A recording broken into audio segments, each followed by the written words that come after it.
I should have known something was wrong when my daughter insisted on taking me to the Grey for my 61st birthday. Sloane had never been the reservation at Savannah's finest restaurant type. She'd been unemployed for 7 months, living God knows where, dodging my calls about the car loan I was still secretly paying. But there she was on that humid September night, wearing a dress I'd never seen, ordering $65 wine like money meant nothing. I'm Evelyn Pritchard, and I raised Sloane alone after my husband died in a factory accident when she was 2. I worked double shifts as a nurse for 30 years, saved every dollar, inherited my mother's historic Victorian on Gaston Street, the kind of house tourists photograph, the kind worth nearly $1 million. It was supposed to be Sloane's legacy, her foundation, her future. But my daughter had always had a complicated relationship with money, and with the truth. 3 credit cards maxed out by 25, 2 jobs lost for creative bookkeeping, 4 times moving back home, each time swearing she'd changed. I kept forgiving her because that's what mothers do. Because I remembered the little girl who used to fall asleep in my lap during late-night ER shifts. That Thursday night, everything seemed perfect. She laughed at my stories, asked about my garden, insisted on paying. When she excused herself to take a call, I thought nothing of it. Then Marcus, the security guard, pulled me aside near the bathroom. "Mrs. Pritchard, I don't want to overstep," he said quietly, his eyes apologetic. "But I was on the patio doing rounds. I heard your daughter on the phone. She was talking about selling your things and leaving the country. She said the appraisers were coming tomorrow, that you wouldn't know until it was too late. She said she'd have everything liquidated by Friday and be in Costa Rica by Sunday." The corridor tilted. The expensive restaurant suddenly felt like a crime scene, but I didn't scream. I didn't confront her. I thanked Marcus calmly, walked into that bathroom and stared at myself in the mirror. Silver hair, tired eyes, my mother's face looking back at me. Then I made a decision. I went back to the table and finished my she-crab soup, laughed through dessert, hugged Sloane goodnight on the sidewalk, told her I loved her, watched her drive away, probably to meet whoever she was planning this with. And then I went to war. I had 72 hours before she'd try to steal everything I owned. 72 hours to save myself from my own daughter. Friday morning at 7 a.m., I called Robert Chen, my estate attorney. By 10:30, I was in his office, laying out every detail. By noon, we had a plan. Within 3 days, I transferred my entire life into an irrevocable trust. The house, my savings, my mother's jewelry, everything. Changed every lock on every door. Closed the joint checking account she'd talked me into opening. Moved my most precious possessions into storage under a friend's name. I did it all with the methodical precision of a nurse charting medications, because I knew my daughter, and I knew she was already in motion. The appraiser called Saturday to confirm an appointment I'd never made. Your daughter Sloane scheduled us for yesterday. So it was real, all of it. Not paranoia, not misunderstanding. My only child was actually planning to rob me blind and disappear to Central America. Sunday morning she came. I heard the pounding on my door, heard her trying keys that no longer worked. "Mom, what did you do? Why won't my key work? I went to the bank, the account is closed. Mom, open this door." I opened it 6 inches, the chain still on. Her face was blotchy with tears and rage. "What did you do?" "I protected myself." "From me? I'm your daughter. You were planning to sell my house. Liquidate everything. Leave the country." The denial came fast, then the excuses. She was desperate. She'd gotten involved with dangerous people. She owed money. She was going to pay me back. But when she realized the accounts were frozen, the house untouchable, that there was nothing left to take, she broke. She dropped to her knees right there on my century-old porch, hands pressed against the floorboards, sobbing harder than I'd ever heard. "Mom, please, I'm begging you, please help me. I'm sorry, I made a terrible mistake, please don't do this." I stood there looking down at my daughter on her knees and felt my heart shatter into pieces. Every instinct screamed at me to open the door, pull her inside, fix everything. That's what mothers do. We save our children, but I couldn't save her from herself. "I love you," I said quietly. "I will always love you, but I can't give you what you're asking for. Then I'm as good as dead. These people will kill me. If they're that dangerous, go to the police. I can't. I've done things, I'm in too deep. Then that's a consequence you'll have to face." She stood slowly, wiping her face. When she looked at me again, there was nothing left but cold hatred. "I'll never forgive you for this." "I know." She drove away, and I closed the door, slid down the wall, and finally let myself cry. But the story didn't end there, because 3 weeks later, she sued me, contesting the trust, claiming elder abuse, filing every legal motion her lawyer could think of. My daughter was trying to destroy me through the courts now, and I had to decide. Had I done the right thing, or had I just made the biggest mistake of my life? The months that followed would test everything I believed about love, forgiveness, and whether a mother could survive her own child's betrayal. About whether protection and cruelty were really two different things. About whether saying no to someone you love more than life itself makes you strong, or just makes you alone. What I did next would determine both our futures. Whether mercy could coexist with consequences, whether unconditional love had limits, whether the woman who knelt on my porch that day could ever become someone I could trust again, and whether I could live with myself either way. I should have known something was wrong the moment Sloan suggested dinner at the Gray. My daughter had never been the type to make reservations at Savannah's most elegant restaurant, not on a Thursday night in September, not for my 61st birthday, and definitely not with her own credit card. But there she was, 3 days before, calling me while I was reorganizing the linen closet in my mother's house, her voice bright and insistent. "Mom, I want to take you somewhere special. You deserve it. Let me do this for you." I'd stood there in the hallway, holding a stack of embroidered pillowcases my grandmother had made in 1952, looking out the wavy glass window at Gaston Street below. The live oaks were heavy with late summer, their branches draped in Spanish moss that swayed in the humid breeze. A horse-drawn carriage clattered past, the guide's voice carrying up through the open window, telling tourists about the yellow fever epidemic of 1876. "Sloan, you don't have to." "I want to, Mom. Please. Let me do something nice for once."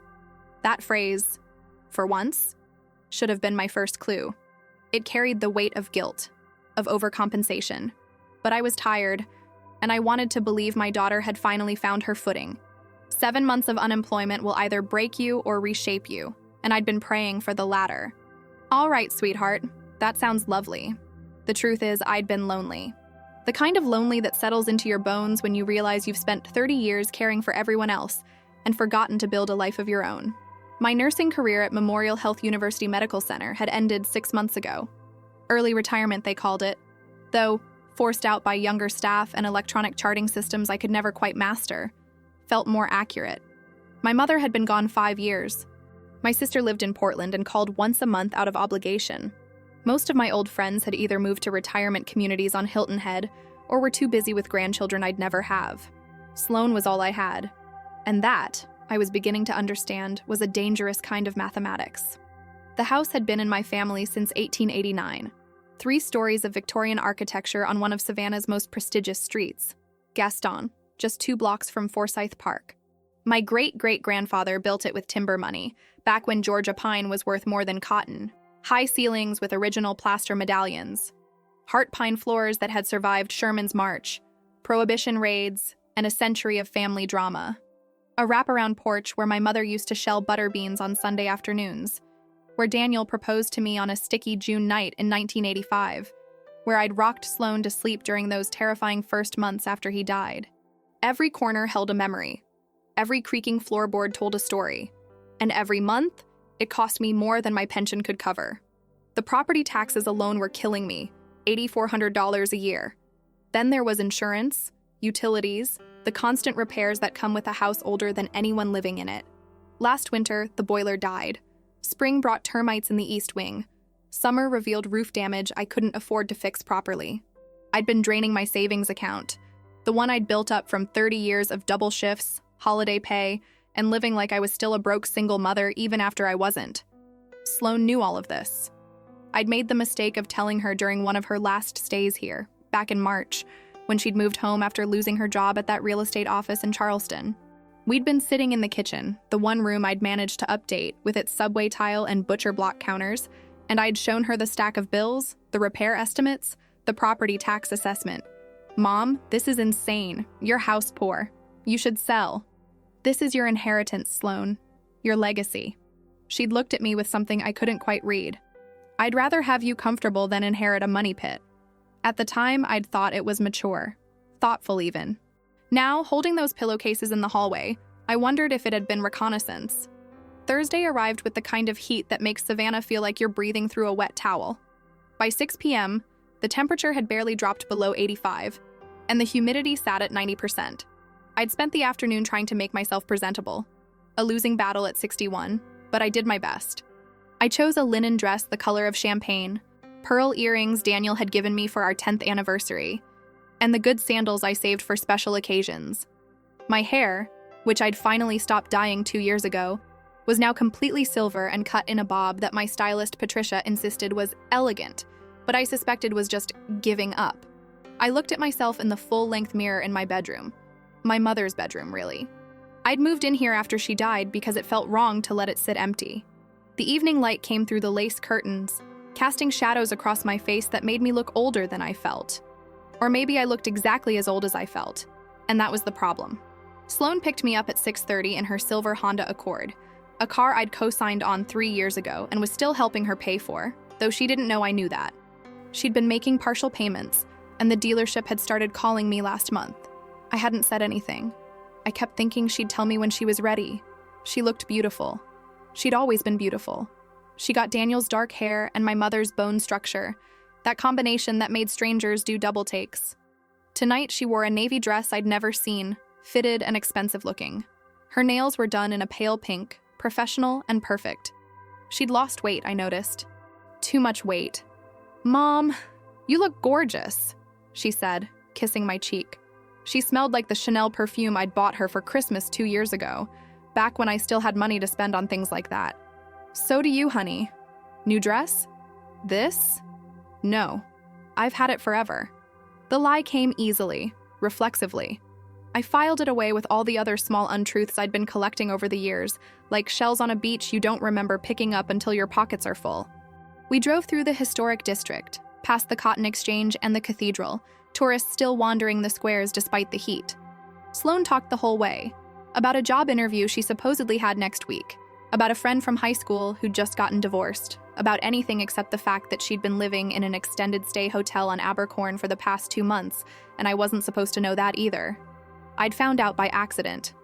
I'd driven past it on my way to the pharmacy and seen her car in the parking lot. When I asked her about it later, casually, she said she'd been visiting someone.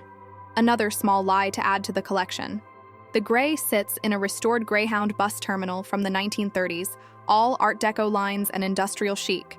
It's the kind of place where entrees cost $40 and the wine list has pages. We'd talked about going for years, but never had. Too expensive, too fancy for a nurse and her perpetually broke daughter. The hostess led us to a table near the exposed brick wall, underneath one of those Edison bulb chandeliers that cost more than my car payment. The space hummed with muted conversation, the clink of expensive glassware, the kind of refined atmosphere that made you whisper even when you didn't need to. "This is beautiful, Sloane," I said, meaning it. "You deserve beautiful things, Mom." She squeezed my hand across the table, and for just a moment, I saw my little girl, the one who used to draw me pictures of houses with hearts, who'd bring me dandelions from the yard like they were roses, who'd crawl into my lap during those awful overnight shifts at the hospital and fall asleep with her thumb in her mouth. Where had that child gone? And when, exactly, had I lost her? Our server was a young man named Christopher, all smooth professionalism and recommendations. Sloane ordered a bottle of Sancerre without looking at the price. $65, I noted, my nurse's habit of tracking numbers kicking in automatically. She was performing something, I just didn't know what yet. We started with she-crab soup, that low-country delicacy that's more cream than crab, rich and luxurious. Sloane barely touched hers. She kept checking her phone, setting it face down on the table, then picking it up again. Her leg bounced under the table. I could feel the vibration through the floor. "Everything okay, honey?" "What?" "Oh yeah, sorry, just work stuff." "I thought you didn't have a job yet." A flash of something crossed her face. Irritation? Fear? "The interview." "I meant the interview. They keep emailing me." Another lie.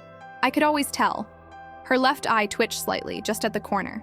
She'd done it since she was 7, when she tried to convince me she hadn't eaten the entire box of Girl Scout cookies I'd been saving for a bake sale. We made it through the appetizers with strained conversation. I asked about her friends.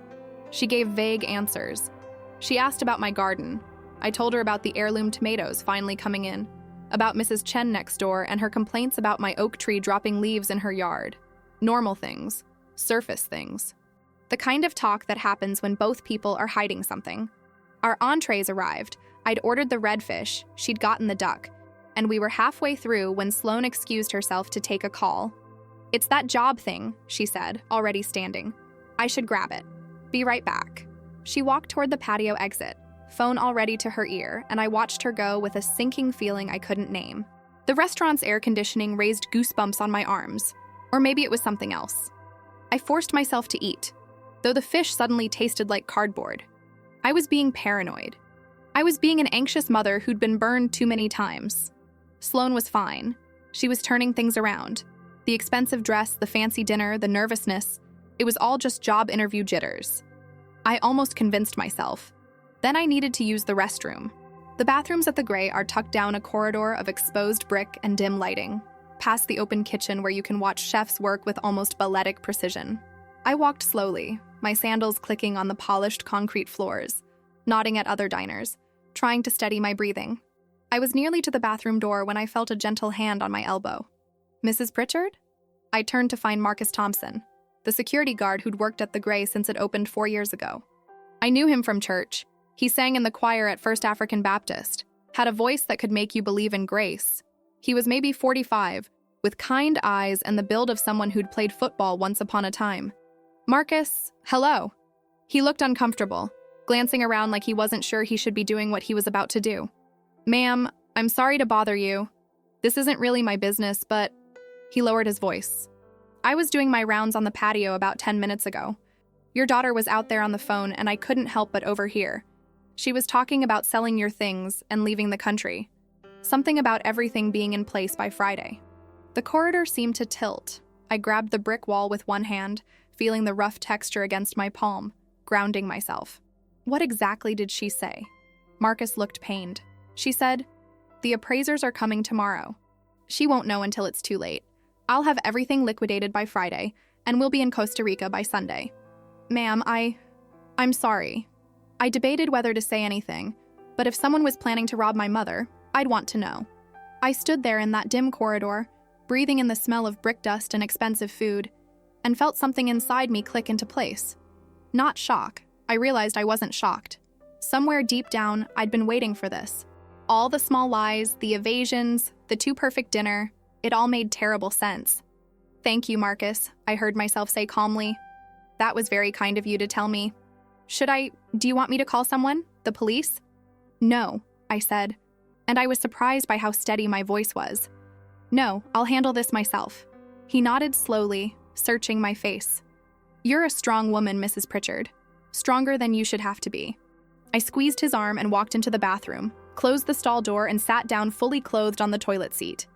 My hands were shaking now, but the rest of me felt unnaturally calm, like I was outside my own body, watching from above. Sloane was going to rob me. My daughter, my only child, the person I'd sacrificed everything for, was planning to sell my mother's house, my possessions, everything I had, and disappear to Central America. I should have cried. I should have stormed out there and confronted her. I should have done something dramatic, something cinematic. Instead, I washed my hands at the marble sink, staring at my reflection in the gilt-edged mirror. Silver hair I'd finally stopped fighting. Lines around my eyes from 30 years of night shifts and worry. My mother's green eyes looking back at me with a clarity I hadn't felt in years. I reapplied my lipstick, Revlon's Toast of New York, the same shade I'd worn since 1992. Smoothed my dress. Took 3 deep breaths the way they taught us in that stress management seminar the hospital made us take. Then I walked back to the table and finished my dinner. Sloane returned a few minutes later, slightly flushed, eyes bright with what I now recognized as adrenaline. "Sorry about that, so annoying." "No problem, sweetheart. How's the duck?" She blinked, thrown by my normalcy. "Oh, it's good, really good." We made it through the rest of the meal with me playing the part I'd perfected over 3 decades, the doting, slightly oblivious mother. I asked about her plans for the weekend.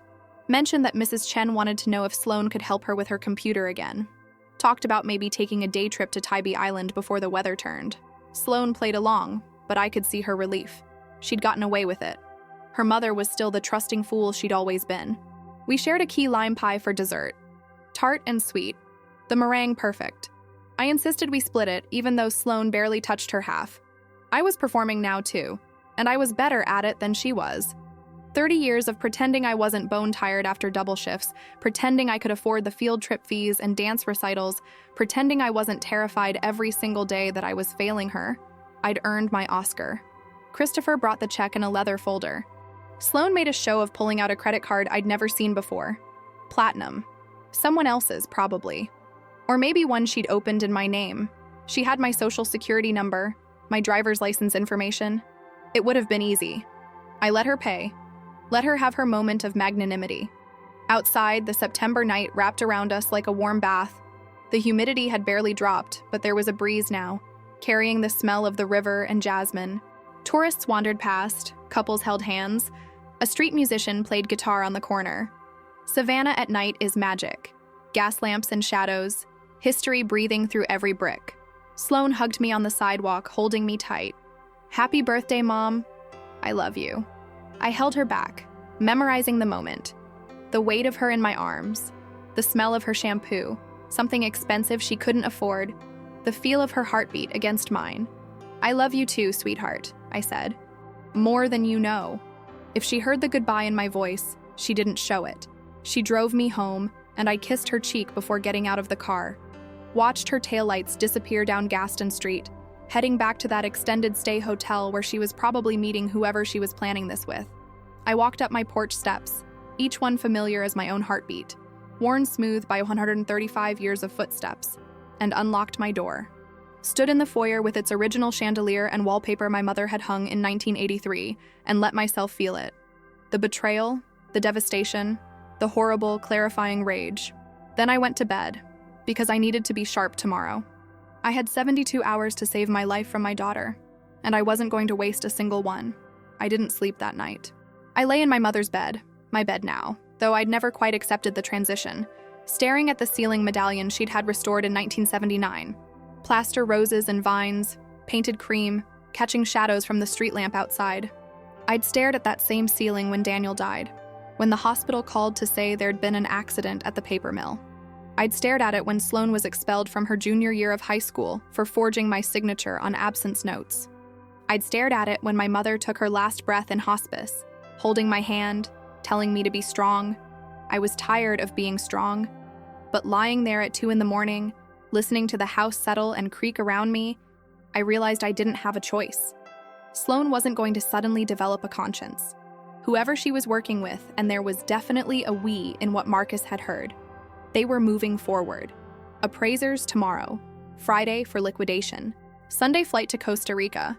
3 days to dismantle 30 years of my life. I got up at 5:30, made coffee in the French press Sloan had given me for Mother's Day 3 years ago, and sat at the kitchen table with a legal pad. I was still in my nightgown, hair uncombed, but my mind was crystalline. Sharp in a way it hadn't been in months, maybe years. I made lists. That's what nurses do. We make lists. We chart, we document, we turn chaos into order because that's how you save lives. I had today, Friday, and maybe Saturday morning before she realized I'd discovered her plan. Less than 72 hours. The coffee tasted like metal. I dumped it out, made fresh, added too much cream. My hands were steady now. The initial shock had burned away, leaving something harder behind. Something I didn't quite recognize but understood instinctively. The way you understand survival. At 7 a.m., I called Robert Chen. Robert had been my mother's attorney for 20 years, handled her estate when she died, helped me navigate the Byzantine world of trusts and property taxes. He was 63, methodical, and charged $350 an hour I could barely afford. But he was also honest. And right now, honesty was worth any price. "Evelyn, is everything all right?" "No," I said. "I need to see you today. This morning if possible. It's urgent." There was a pause. Robert wasn't a man who did urgent. "I have a 9:30 that should be finished by 10:15. Can you be here at 10:30? "I'll be there at 10. "Evelyn." "Robert, my daughter is planning to steal everything I own and leave the country. I have less than 72 hours to stop her. "I'll be there at 10. Another pause. Longer this time. "I'll have coffee ready." Robert's office was on Broughton Street, above a boutique that sold hand-poured candles to tourists at criminal prices. The stairs were narrow and creaked under my weight.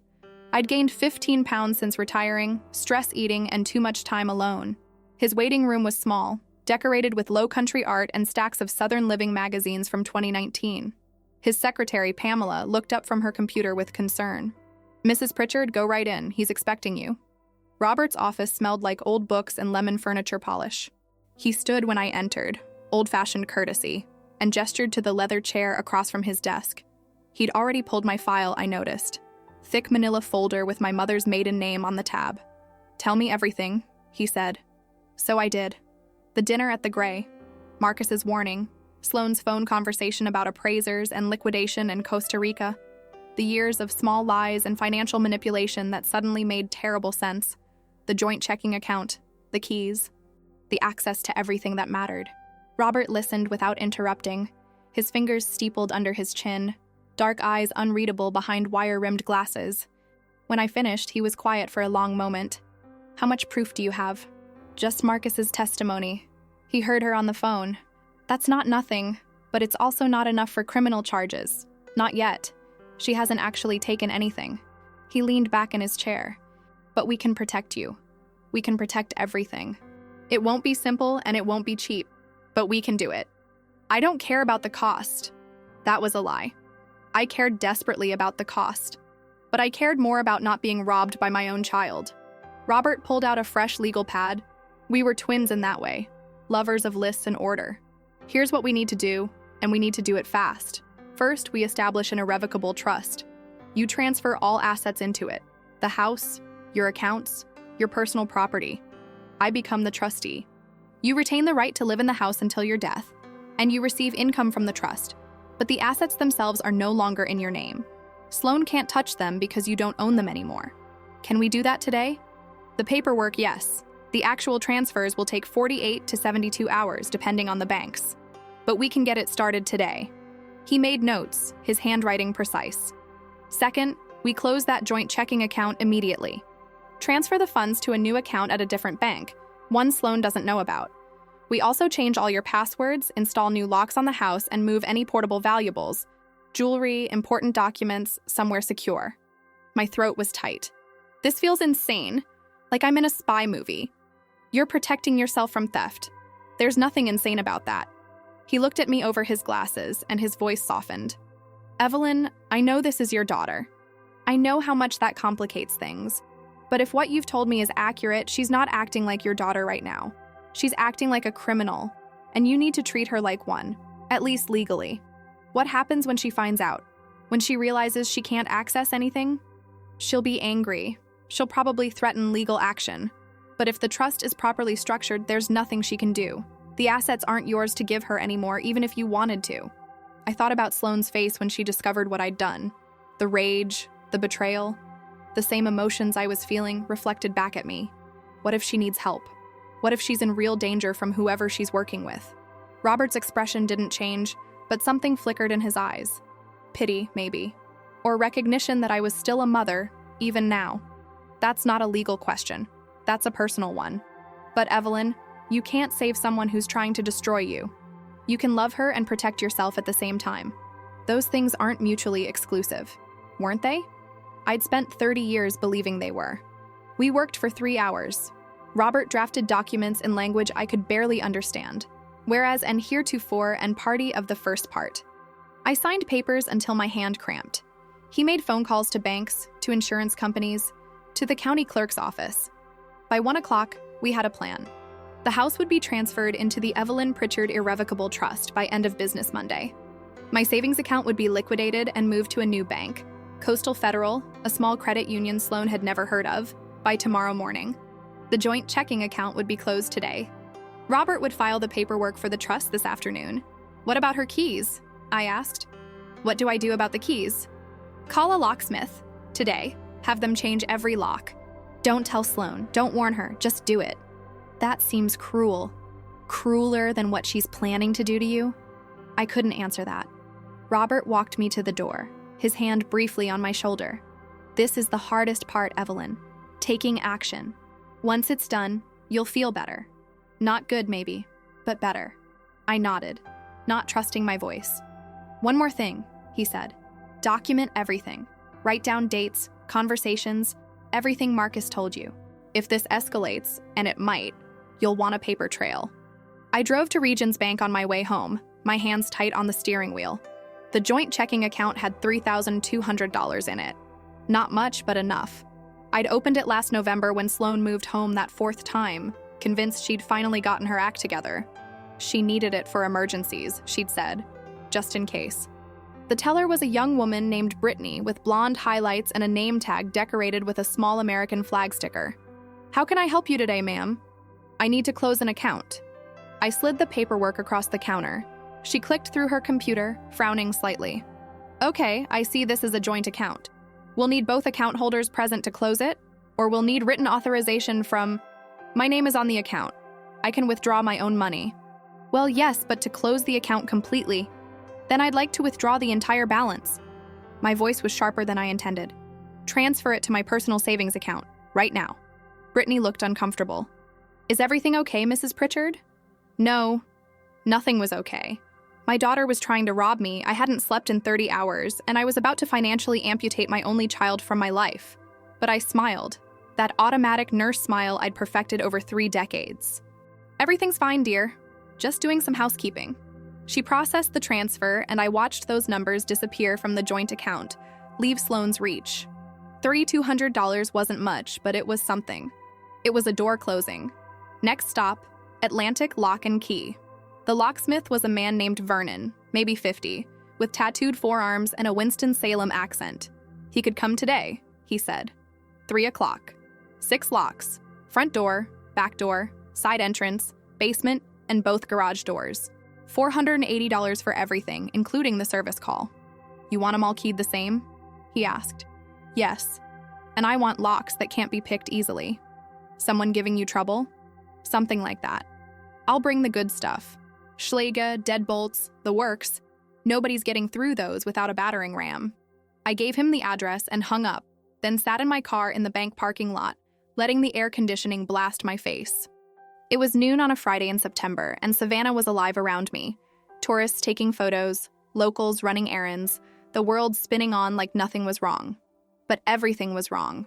I drove home through streets I'd known my entire life. Past the elementary school where Sloane had learned to read. Past the park where I'd pushed her on swings. Past Memorial Hospital, where I'd worked for 30 years, where I'd held other people's mothers' hands while they died, where I'd dispensed comfort and medication in equal measure. When had I become the kind of person who changed locks to keep out her own daughter?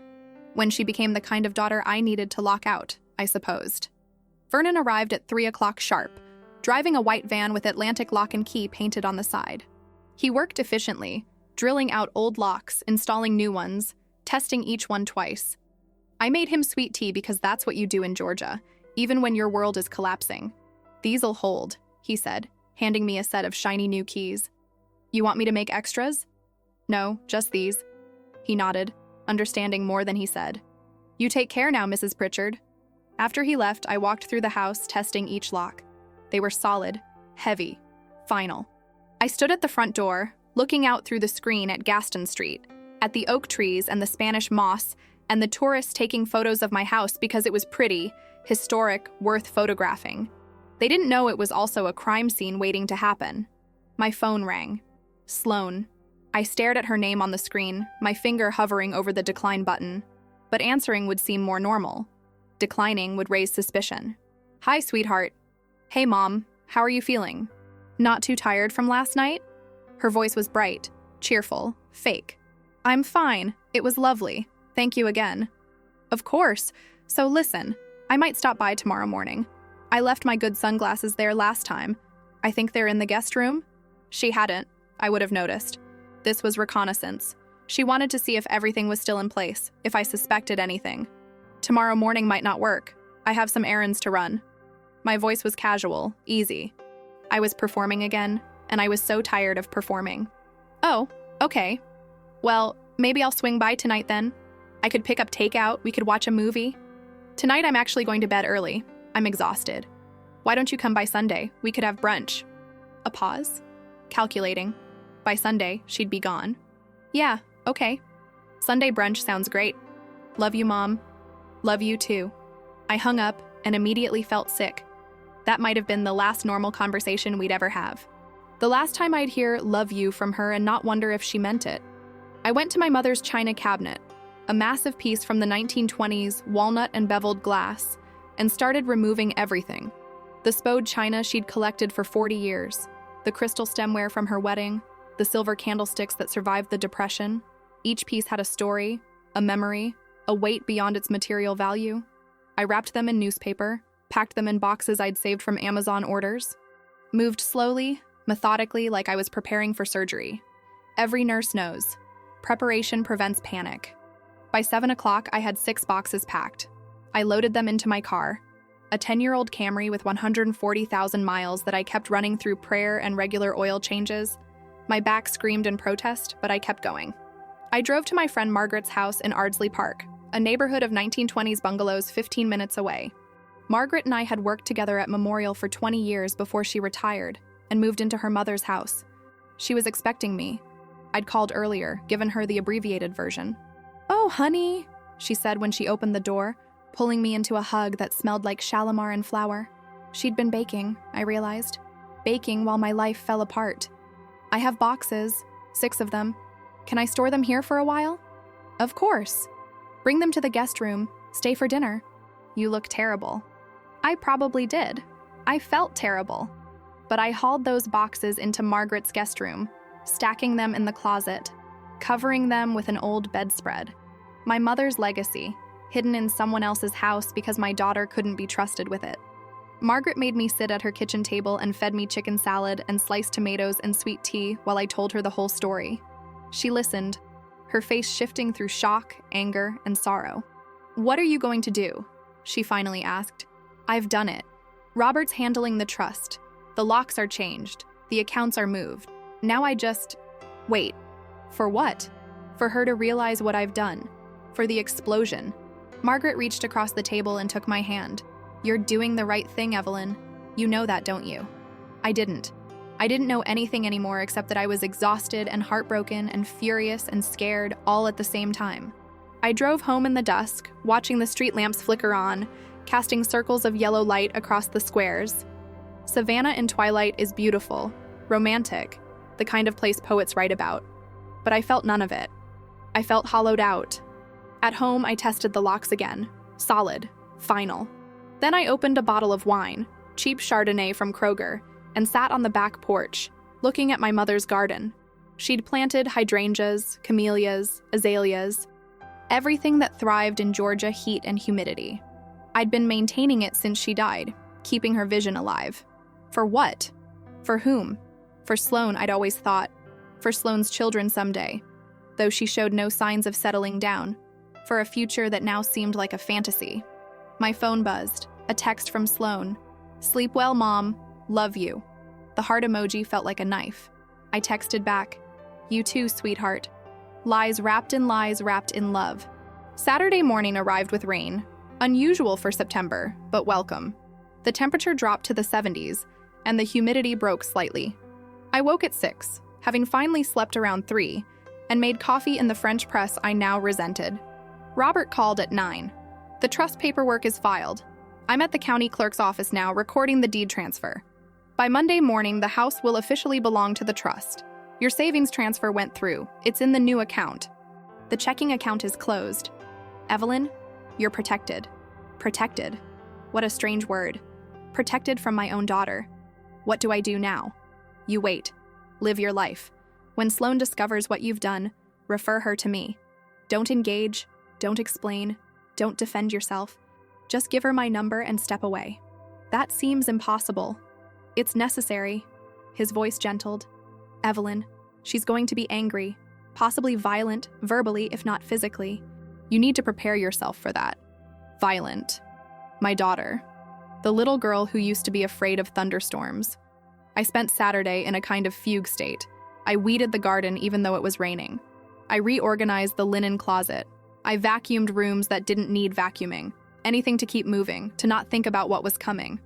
At 2 o'clock, my phone rang. Unknown number. "Mrs. Pritchard? This is Joel Keating from Heritage Estate Appraisals. I had an appointment scheduled at your home for yesterday at 10 a.m., but no one answered the door. Your daughter Sloan had arranged it? I wanted to follow up." My blood turned to ice. "There's been a misunderstanding. I never authorized any appraisal." Please remove my address from your files. Oh, okay. Sloan said you were interested in selling. I'm not. Thank you for calling. I hung up, my hands shaking. So it was true. All of it. Not paranoia. Not misunderstanding. She'd actually arranged for appraisers. She was actually doing this. I called Robert immediately. An appraiser just called. She'd scheduled them for yesterday. Document it, write down the name of the company, the time he called, everything he said. Email it to me. Robert, this is real. She was really going to... I know, Evelyn, I know. But you stopped her. That's what matters. Had I? Or had I just delayed the inevitable? The rest of Saturday crawled past. I kept expecting Sloan to show up, to somehow know what I'd done. But she didn't call, didn't text. Radio silence. Sunday morning, I woke to bright sunshine and birdsong. Nature indifferent to human drama. I made coffee, scrambled eggs I couldn't eat, and tried to read the paper. The words swam on the page.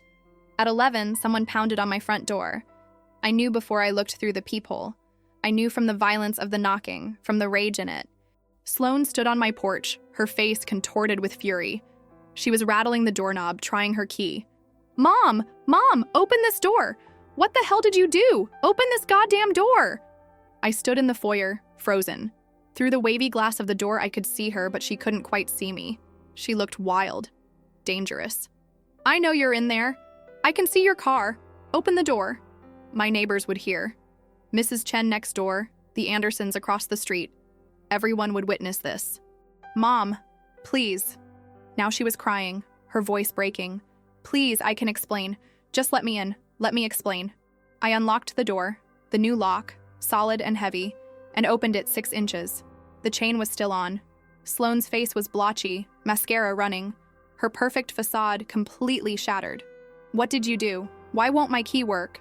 I went to the bank. They said the account is closed. I called the estate agent. Mom, what did you do? I protected myself, I said calmly. From what? From me? She laughed, harsh and bitter. I'm your daughter. You were planning to sell my house, liquidate everything I own, leave the country. Her face went through a rapid series of expressions. Shock, denial, fear, calculation. Who told you that? That's insane. I would never... Don't. My voice was sharp enough to cut. Don't lie to me anymore, Sloan. I know everything. The appraisers. Friday's deadline. Costa Rica. I know. She sagged against the doorframe, and for a moment I saw pure panic.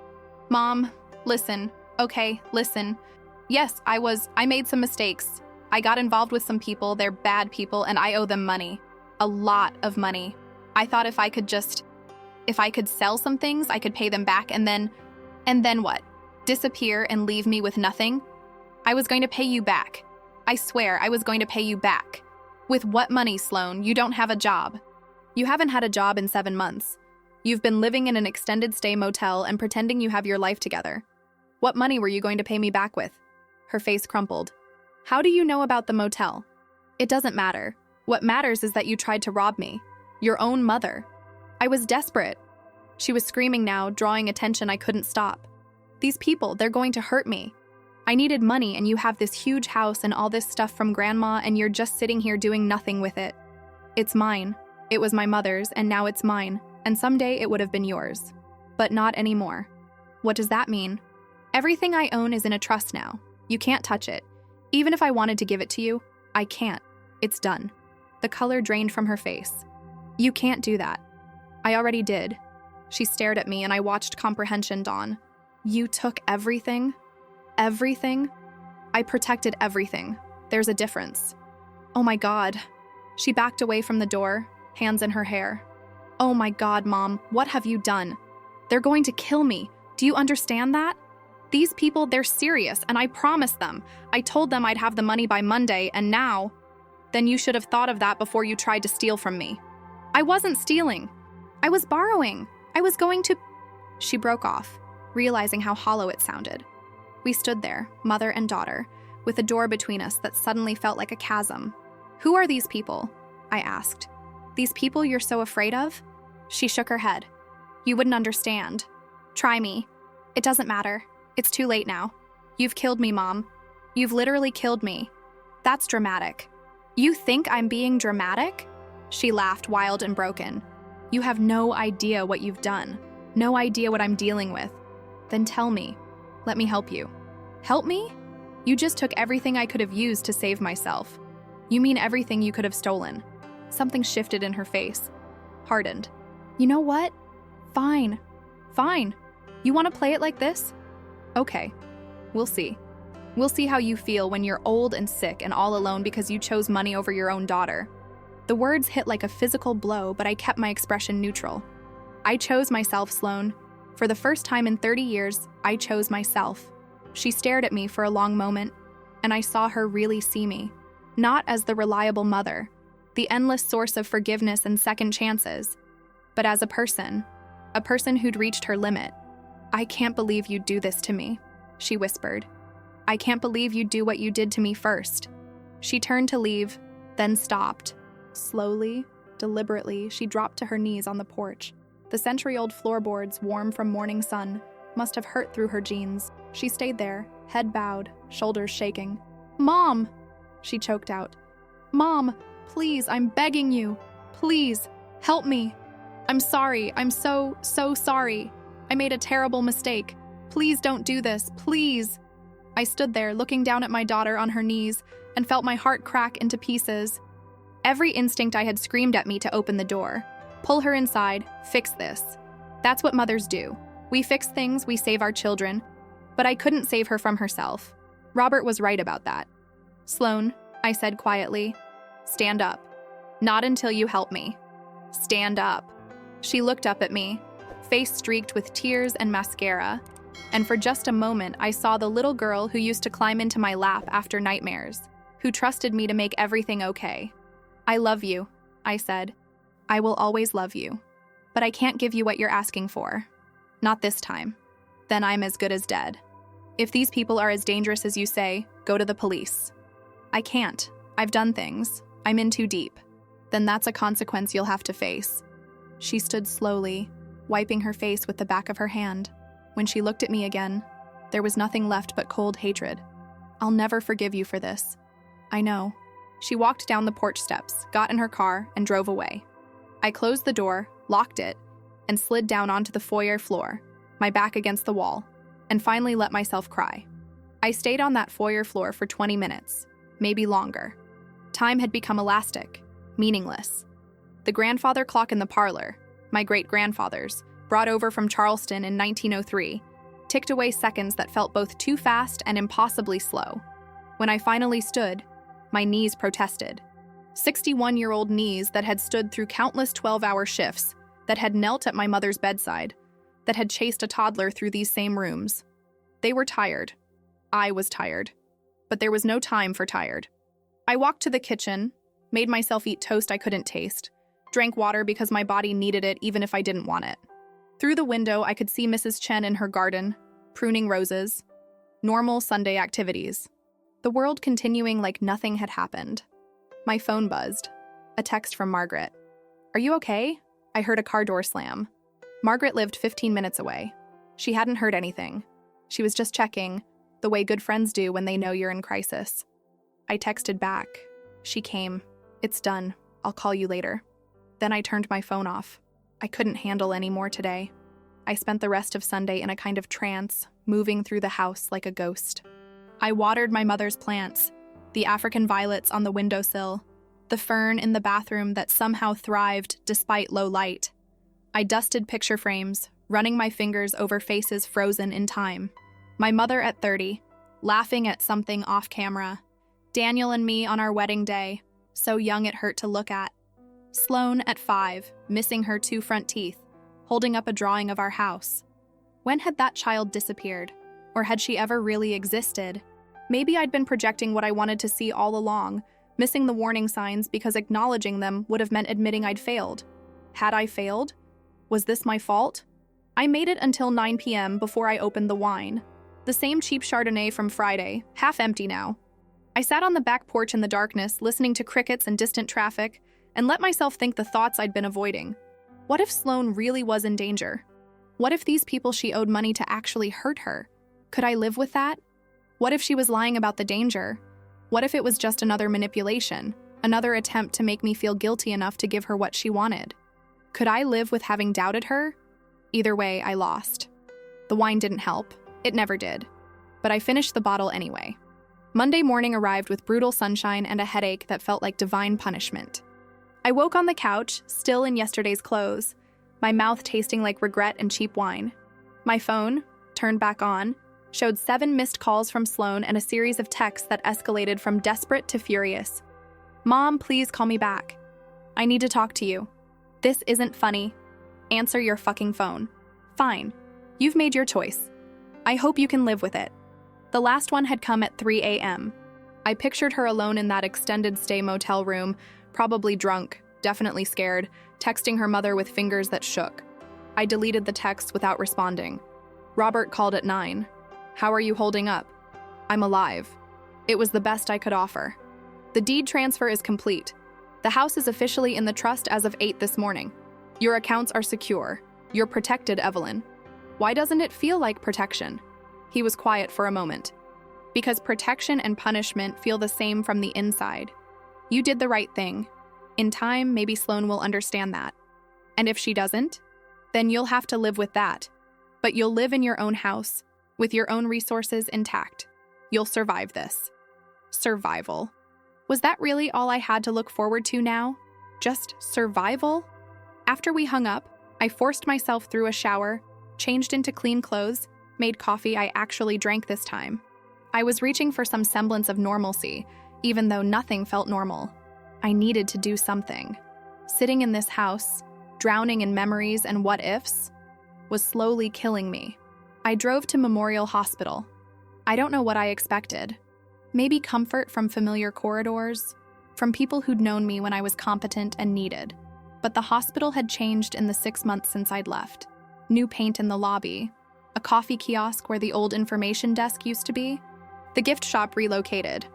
I wandered through hallways I'd walked for 30 years and they felt foreign, strange.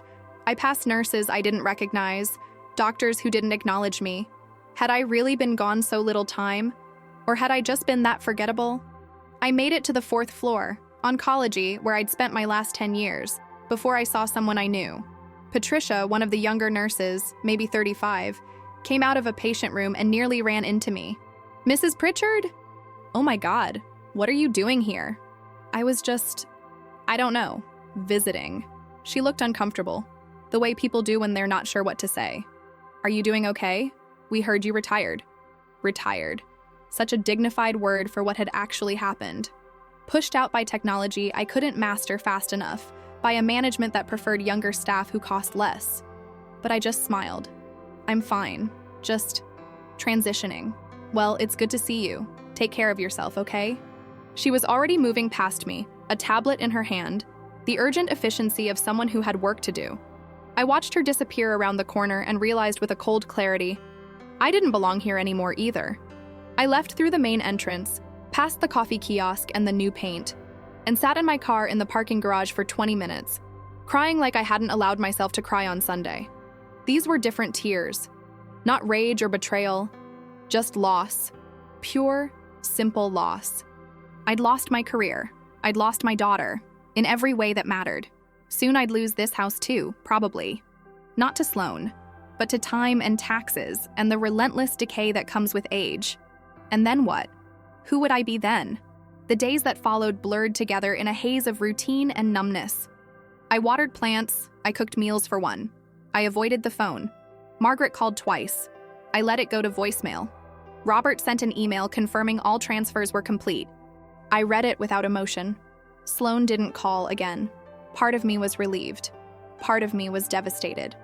On Thursday afternoon, 6 days after the confrontation, I was in the garden, pulling weeds that didn't need pulling, when someone knocked on the front door.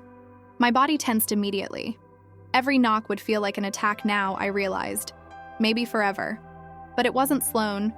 It was Marcus from the Gray. He stood on my porch in civilian clothes, jeans and a polo shirt, looking apologetic. Mrs. Pritchard, I hope I'm not overstepping.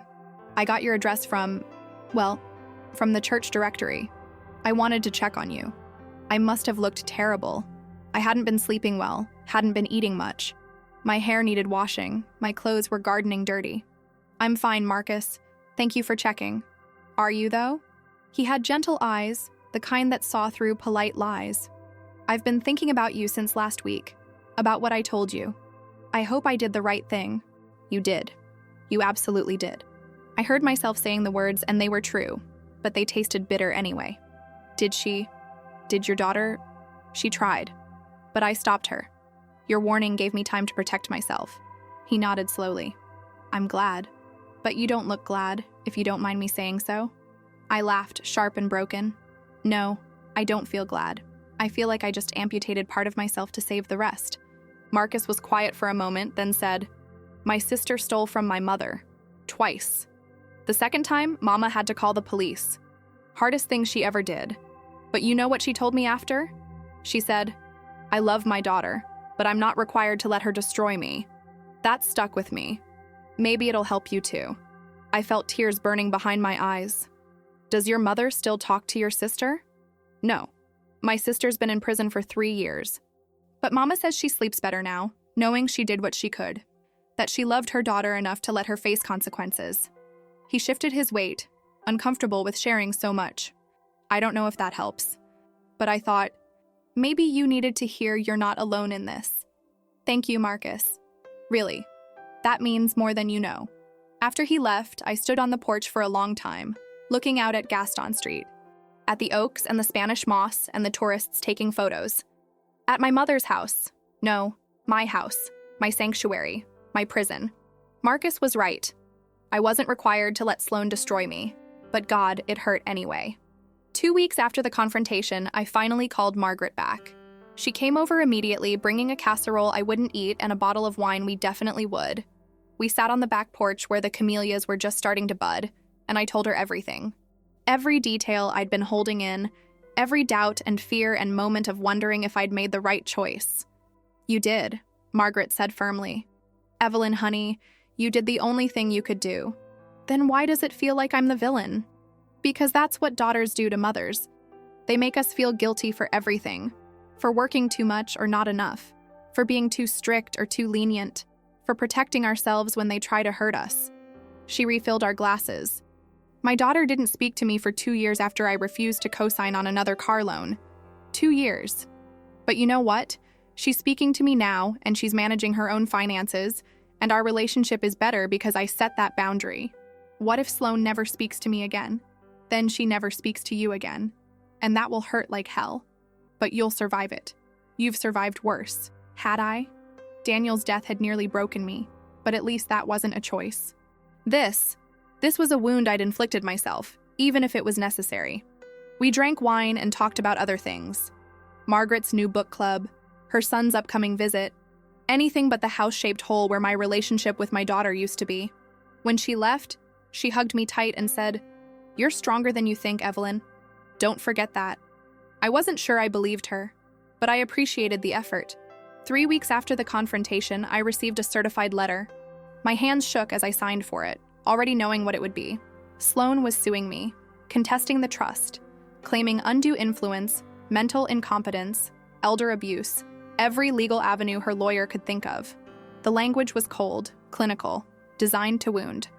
I called Robert immediately. I expected this, he said calmly. It won't go anywhere. The trust is ironclad, and you were clearly competent when you signed. But it'll take time and money to defend. I'm sorry, Evelyn. How much time? Months. Maybe a year. And money? I'll work with you on fees, but this is going to be expensive one way or another. I hung up and stared at the letter, at my daughter's name printed in legal type, and realized this was the new reality. Not reconciliation, not forgiveness, just litigation, just lawyers and depositions and billable hours. This was how we'd communicate now. Through attorneys. I folded the letter, filed it away, and allowed myself to break down one more time. Then I picked myself up, because what else could I do? And kept going. 1 month after the confrontation, I was at Kroger buying groceries when I saw her. Sloane was in the produce section, examining avocados like they held the secrets of the universe. She looked thinner, more worn. Her hair needed cutting. She wore yoga pants and a t-shirt I recognized from high school. My first instinct was to turn around, to flee before she saw me, but something kept me rooted. She looked up, and our eyes met across a display of organic bananas. The moment stretched, painful and electric. I saw everything flash across her face: rage, hurt, shame, defiance. 1,000 things she wanted to say, probably. 1,000 things I wanted to say, too. But neither of us spoke. She set down the avocado, grabbed her basket, and walked past me without a word. Close enough that I could smell her shampoo. That expensive one she couldn't afford. Close enough to touch if either of us had reached out. We didn't. I watched her disappear around the corner toward the dairy section, and something inside me shifted. Not healed. Healing was too big a word, but shifted. Like a bone setting after a break. Painful, but necessary. She was alive. Thin and worn and clearly struggling, but alive. Whatever danger she'd claimed to be in hadn't materialized. Maybe it never existed. Maybe she'd found another way. I didn't need to know. That was the hardest realization. I didn't need to know how she was surviving or what she was doing or whether she'd figured things out. She wasn't my responsibility anymore. She never really had been, I suppose. Not after she turned 18, but I'd held on anyway, the way mothers do. Held on until my hands bled and my back broke and there was nothing left to hold. I finished my shopping, bought my groceries, drove home to my house with its new locks and its empty rooms and its trust documents filed away in Robert's office. And I survived another day. 3 months after the confrontation, Sloane's lawsuit was dismissed. Robert called to tell me, his voice warm with relief. The judge ruled there was no evidence of incompetence or undue influence. The trust stands. It's over, Evelyn. You won. Won. Such a strange word for this feeling. This hollow, exhausted relief that tasted nothing like victory. Thank you, Robert, for everything. Are you going to celebrate? I looked around my kitchen, at the late November light coming through the windows, at my mother's calendar still hanging on the wall with dates I'd forgotten to cross off. I think I'm just going to sit here for a while. That sounds like a good plan. After we hung up, I did exactly that. Sat at the kitchen table, drinking tea that went cold, watching shadows lengthen across the floor. I'd protected myself. I'd drawn boundaries. I'd done the right thing. So why did it feel so much like losing? The holidays were brutal. Thanksgiving, I spent at Margaret's, surrounded by her family, smiling through turkey and stuffing and pumpkin pie while my phone sat silent. No call from Sloane, no text, just silence, loud as a scream. Christmas was worse. I put up a small tree because not putting one up felt like surrender. But it sat in the parlor, glittering with ornaments that held 30 years of memories. And all I could think about were the Christmases when Sloane was small, when she believed in Santa and magic and the inherent goodness of mothers. I hung her baby shoes on the tree, bronzed by my mother, given to me after she died. I hung Daniel's favorite ornament, a wooden snowman he'd carved the year before he died. I hung my mother's angel, the one her mother had given her. And I sat alone on Christmas Eve, drinking wine and wondering if I'd ever feel whole again. New Year's came and went. January arrived cold and gray, unusual for Savannah. I turned 62. No one called, but something was changing. Slowly, imperceptibly, like ice melting in spring. I started volunteering at the free clinic on Montgomery Street. Just a few hours a week, nothing official. But it felt good to use my skills again, to be needed in a way that had nothing to do with my name or my house or my daughter. I joined Patricia's book club, my old hairstylist, not the nurse. We met once a month and talked about novels I never would have chosen, drank wine I didn't need, laughed at jokes that weren't that funny. It was normal. Blessedly, beautifully normal. I took a watercolor class at the art center, even though I had no talent.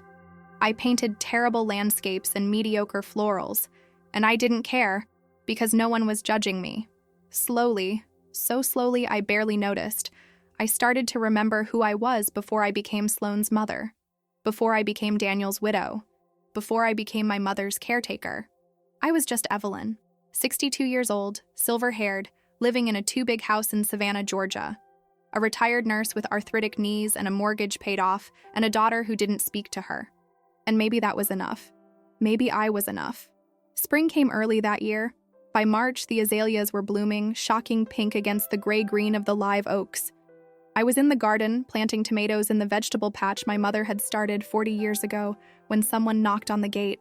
Not the front door, the garden gate. I stood, brushing dirt from my knees, and called out, "It's open." Sloane stepped through the gate. She looked different, healthier. Her hair was shorter, professionally cut. She wore jeans and a simple blue sweater. No jewelry. She carried a small plant in a terracotta pot. Basil, I realized. We stared at each other across 10 feet of garden and 6 months of silence. Hi, Mom. Hi, sweetheart. More silence. A mockingbird sang in the oak tree. Mrs. Chen's wind chimes tinkled next door.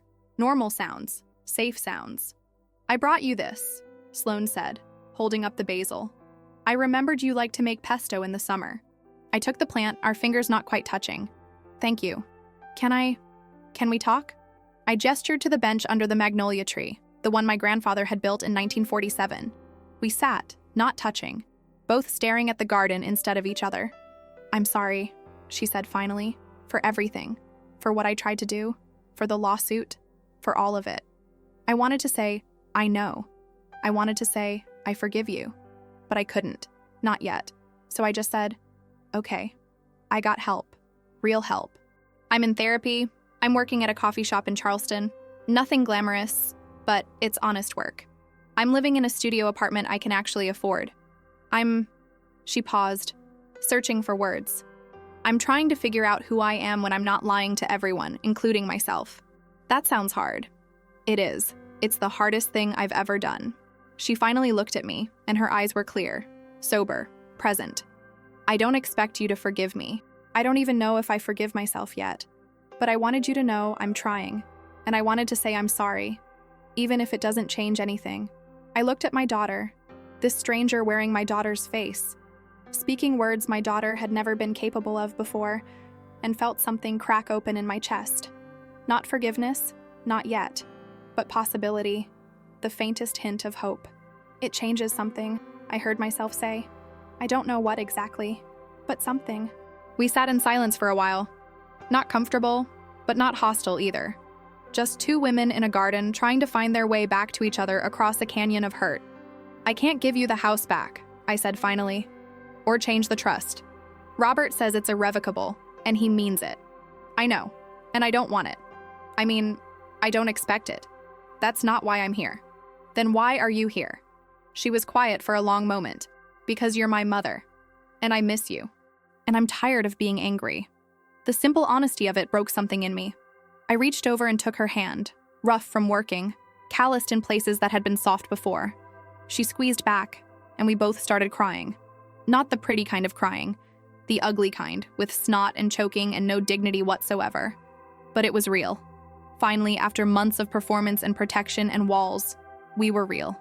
I missed you too, I whispered. Every single day. I'm so sorry, Mom, for everything I put you through. I know, babe. I know. We stayed like that for a long time, holding hands in the garden while the tomatoes waited to be planted and the basil sat between us and the world moved on around us. It wasn't fixed, not even close. Sloane didn't move back home. She visited occasionally, always calling first, never using a key she no longer had. We went to lunch sometimes at the coffee shop where she worked, and I left generous tips because that's what mothers do. We didn't talk about the lawsuit or the trust or what had happened last September, not directly. Those were wounds too fresh, still healing. Maybe they'd always be healing. Some things you don't recover from. You just learn to live with the scars. But slowly, carefully, we built something new. Not the relationship we'd had before, where I was her safety net and she was my purpose. Something more honest, more equal, more real. She told me about her therapy, about the things she was learning about herself, about codependency and enabling and the ways we'd both failed each other over the years. It was hard to hear. Sometimes I argued. Sometimes I cried. But I listened. I told her about the volunteer work, about book club, about the watercolor classes where I was still terrible but getting slightly less terrible, about learning to live alone without feeling lonely, about finding Evelyn again, underneath all the layers of mother and widow and caretaker. We were both becoming new people. Maybe better people, at least more honest ones. 1 year after the confrontation, I was sitting on my porch with sweet tea, watching the tourists photograph my house when Sloane's car pulled up. She got out carrying a cake box from that fancy bakery on Bull Street. I know it's not until tomorrow, but I thought we could celebrate a day early. My birthday. She'd remembered my birthday. We sat on that porch, the same porch where she'd knelt and begged, where I'd stood firm and broken both our hearts, and ate red velvet cake with cream cheese frosting. It was too sweet and probably too expensive, but it tasted like forgiveness. Not complete forgiveness, not absolution, but the beginning of it, the possibility of it. "Thank you for not giving up on me," Sloane said quietly. "Thank you for not giving up on yourself." She smiled. A real smile, the kind I hadn't seen in years. "We're kind of a mess, aren't we? The biggest mess, but we're our mess." She laughed, and I laughed, and for the first time in a year, something felt almost okay. Not perfect, not healed, but okay. And maybe okay was enough. Maybe okay was everything. I still live in my mother's house. It's still in the trust, still protected, still mine in every way that matters except legally. Sloane is still in Charleston, still working, still going to therapy. We still talk once a week, still have lunch once a month, still tread carefully around the wounds we gave each other. Some nights, I still lie awake wondering if I did the right thing, if there was another way, if a different mother would have handled it better. But most nights, I sleep. And that, I've learned, is its own kind of victory. I protected myself when I needed to. I set boundaries when they were necessary. I loved my daughter enough to let her face consequences. And I loved myself enough to survive those consequences too. The house is still standing. The garden is still growing. I am still here. And Sloane is still my daughter. Not the daughter I expected. Not the one I planned for. But the one I have. With all her flaws and scars and hard-won growth. We're both works in progress. Both learning. Both trying. And maybe that's what love looks like sometimes. Not grand gestures or perfect forgiveness.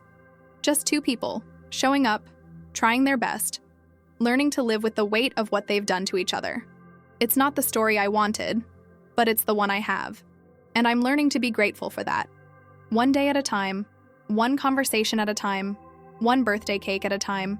We're building something new from the ruins of what we destroyed. Something smaller maybe, more fragile, but also more honest, more real. And after everything, maybe real is all we ever needed. When I went to the restaurant bathroom, the security guard approached me and said, "Your daughter said something on the phone about selling all your things and leaving the country." I just smiled and thanked him. What I did next left her on her knees.